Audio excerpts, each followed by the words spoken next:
జిల్లాలోని ఎగువ ప్రాంతం నుంచి భారీగా వరదలు వస్తున్న సందర్భంగా కందుకుర్తి గోదావరి బ్రిడ్జ్ పర్యవేక్షించిన పోలీసు కమిషనర్ రానున్న 2-3 రోజుల్లో అతి భారీ వర్షాలు వచ్చే అవకాశం ఉన్నందున కావున ప్రజలందరూ అప్రమత్తంగా ఉండగలరని, ప్రజలు ఎలాంటి అవసరానికైనా సంబంధిత పోలీస్ వారిని సంప్రదించగలరని నేడు బోధన్ డివిజన్ పరిధిలో రెంజల్ మండలంలోని కందుకుర్తి గ్రామ సమీపంలో గల కందుకుర్తి గోదావరి బ్రిడ్జిని గౌరవనీయులు Nizamabad police commissioner P Sai Chaitanya IPS గారు పర్యవేక్షించడం జరిగింది.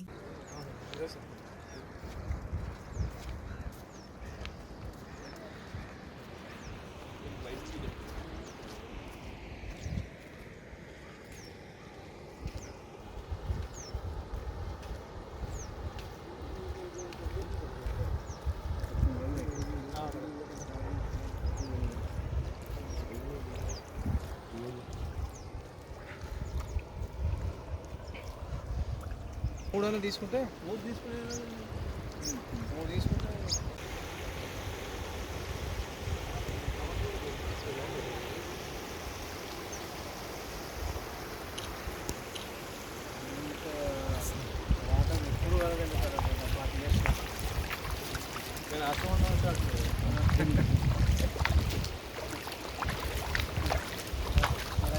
నేను అర్థం